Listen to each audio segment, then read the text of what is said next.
Section 1. A flavorful welcome. 3 must-eats to start your day. I wake up early. The city is just beginning to stir from its slumber. The air is thick with a unique perfume, freshly brewed coffee and rain-washed pavement, and the unmistakable scent of something frying, something delicious. Today, I am taking you on a whirlwind tour of Singapore, a place that holds a special spot in my heart. We are going to dive deep into the real Singapore, exploring its food, hidden places, and vibrant culture. I will be your guide, showing you exactly where to go if you have just one precious day. To kick things off, let's get straight to the point. 3 absolute must-eats you need to try right now. Hainanese chicken rice, chili crab, kaya toast. These 3 dishes are not just food. They are Singapore in a single, unforgettable bite. This journey is more than a list of restaurants. It's an immersion into the soul of this island nation. Each dish tells a story: migration, adaptation, and a shared love for incredible flavors. From bustling hawker centers where deals are made over bowls of noodles, to quiet coffee shops where traditions are passed down through generations, food is the language everyone speaks here. It connects families, friends, and even strangers. So, put on your most comfortable walking shoes, bring an empty stomach, and prepare your senses. We will be walking, eating, and uncovering the secrets that make this city a food capital. Our day will be carefully curated to give you the most authentic taste of local life. We will start with a classic breakfast. First stop, a legendary hawker center for a taste of perfection. The Hawker Heartbeat, mastering the art of chicken rice. Our first destination is a hawker center, the true beating heart of Singapore's culinary world. Imagine a vast open-air hall, a roof overhead protecting you from the tropical sun, filled with dozens of small, family-run food stalls. The air is electric, a symphony of clanking bowls, the rhythmic chop of cleavers, the sizzle of woks, and the happy chatter of people sharing a meal at communal tables. This is where Singapore comes to eat. I navigate through the morning crowd, my eyes scanning the countless signs, until I find the one I am looking for. A humble stall specializing in Hainanese chicken rice. The queue is already forming, a sure sign that we are in the right place. The cook, a master of his craft, moves with a practiced, almost dance-like efficiency. He lifts a perfectly poached chicken from a simmering broth, its skin glistening and taut. In another massive pot, rice steams away, chicken fat, pandan leaves, and ginger.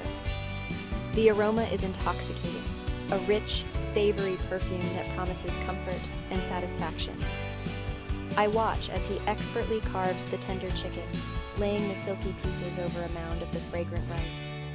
He ladles a bit of light soy sauce over the top and serves it with a trio of dips: a fiery chili garlic sauce, a thick dark soy sauce, and freshly minced ginger. This is not just a meal, it is an art form perfected over generations. I take my plate to a small table and take my first bite. The rice is the star of the show. Each grain is perfectly cooked, separate yet fluffy, and infused with an incredible depth of flavor from the chicken stock it was cooked in. It is so good you could eat it all on its own. Then, the chicken. It is unbelievably tender and moist, practically melting in my mouth. The combination of the silky meat, the flavorful rice, and the sharp, spicy kick of the chili sauce is a masterclass in balance. It is a dish that seems so simple, yet its execution is anything but. This is why Hainanese chicken rice is considered one of Singapore's national dishes. It is pure, unpretentious perfection. As I savor each mouthful, I look around at the people sharing this space. Office workers in crisp shirts, elderly couples enjoying their morning routine, families with young children. Everyone is united by their love for good food. Hawker centers were originally established in the 1950s and 60s to house the street food vendors, or hawkers, in a more hygienic environment. This move not only cleaned up the streets, but also preserved the city's rich street food culture, creating these incredible culinary hubs. Eating here is a quintessential Singaporean experience, a delicious and affordable window into the daily life of the city. My plate is now clean, and I feel utterly content. After the savory delight of chicken rice, it is time for a different kind of Singaporean classic, a breakfast ritual that is both simple and profoundly satisfying. We head to a kopitiam, a traditional coffee shop that feels like a step back in time. These places are institutions: marble-topped tables, wooden chairs, the familiar clatter of ceramic cups. The air smells of dark roasted coffee and sweet, caramelized sugar. Our mission here is to try kaya toast. Kaya is a luscious, fragrant jam made from coconut milk, eggs, and pandan leaves. It is the soul of this breakfast set. The toast arrives, a thing of beauty in its simplicity. Toasted over a charcoal grill until perfectly crisp and slightly smoky. While still hot, they are slathered with a generous layer of kaya and a thick slab of cold butter. The butter begins to melt, creating a perfect marriage of sweet, creamy, and salty. It is served alongside 2 soft-boiled eggs, cooked to wobbly perfection. The local way: crack the eggs into a small saucer, add a dash of dark soy sauce, sprinkle white pepper, then dip the crispy toast into the silky golden yolk. The experience is a textural wonderland. First, the crunch of the toast, warm, sweet creaminess of the kaya, salty richness of melting butter. Then the silky, savory egg yolk coats everything. I wash it all down with a cup of kopi. It is strong, robust, and sweetened with condensed milk, giving it a rich, caramel-like flavor. This humble breakfast has a history rooted in the Hainanese immigrants who worked on British ships and in colonial households. It became a beloved staple, an affordable, delicious way to start the day. With our bellies full and our spirits high, we leave the coffee shop behind and step into a living museum. We are walking through the Joo Chiat and Katong neighborhoods, the heart of Peranakan culture in Singapore. The streets are lined with breathtaking shophouses, soft pinks, mint greens, sky blues, and sunny yellows. Peranakan refers to descendants of early Chinese immigrants who settled in the Malay archipelago and intermarried with local Malays. This unique fusion of cultures is expressed in their architecture, food, and traditions. Ornate ceramic tiles, intricately carved wooden doors and shutters, charming little balconies. Built in the early 20th century, these shophouses were businesses below and homes above. Today, many are chic boutiques, cozy cafes, and art galleries, with historic charm intact. A gentle multicultural soundtrack: English, Mandarin, Malay, Tamil, drifting through a lived-in, loved neighborhood full of stories. A feast for the eyes, and a contrast to the modern skyscrapers that define the skyline. It is a refreshing and inspiring interlude before our next culinary adventure. At midday, we dive headfirst into a whirlwind of color, sound, and scent as we arrive in Little India. The moment you step off the MRT at the Little India station, the atmosphere changes completely. The air becomes thick with the intoxicating aroma of spices, turmeric, cumin, coriander. It mingles with the sweet fragrance of jasmine garlands and incense. Shops overflow with shimmering silk saris, glittering gold jewelry, fresh produce, and religious paraphernalia. The sounds are just as rich. Bollywood beats, shoppers chatting, the distant clang of temple bells. My first stop is the Sri Veeramakaliamman Temple, its gopuram covered in hundreds of brightly painted sculptures.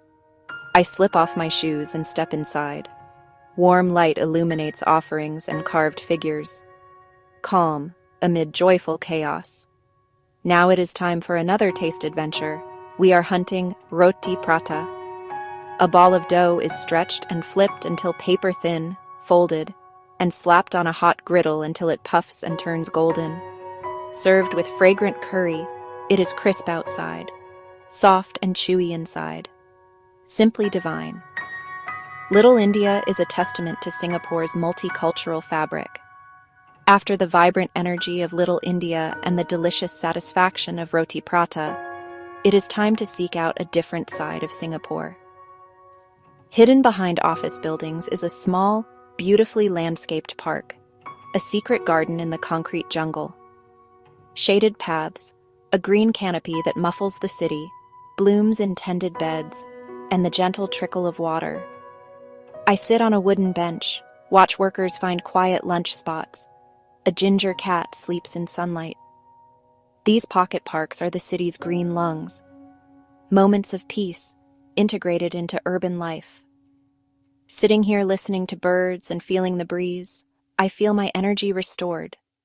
The perfect reset before Chinatown. Recharged from our quiet garden escape, we make our way into Chinatown. Vibrant red and gold, lantern strings overhead, traditional shophouses and sacred temples beneath modern towers. I navigate past glistening roast duck and crispy pork belly until I find a quiet sanctuary, a traditional Chinese tea house. Stepping inside is like entering another world. A tea master invites me to sit and begins the intricate ritual, warming the tiny cups and pot. She measures out oolong. The first infusion awakens the leaves and is discarded. The second is for drinking, pale, golden, light and floral with a toasty note. I take a sip. Delicate, clean, subtly sweet, with a smooth finish. In a city that often moves at lightning speed, this ritual of slowing down feels incredibly luxurious and peaceful. After the restorative tea, I find a stall selling another comforting classic, bak kut teh. The name means meat bone tea, though the soup has no tea. A peppery herbal broth where ribs simmer for hours until fall off the bone tender. Hot, fragrant, deeply savory, with a strong kick of white pepper that warms you from within. People love it for both flavor and its comforting, nourishing quality. As I sip and chew the tender meat, comfort and warmth spread through me. In the late afternoon, as the sun softens, we seek refuge in the Singapore Botanic Gardens, a 160-year-old tropical garden and a UNESCO World Heritage Site. The urban landscape gives way to rolling lawns, pristine lakes, and dense rainforest. Cool air scented with damp earth and fragrant flowers beneath majestic trees. We stroll by a serene lake where swans glide and turtles bask, a living, breathing part of the city, for unwinding, exercise, and connecting with nature. Our main destination is the National Orchid Garden, simply breathtaking. The world's largest orchid display, tens of thousands of plants, thousands of species and hybrids.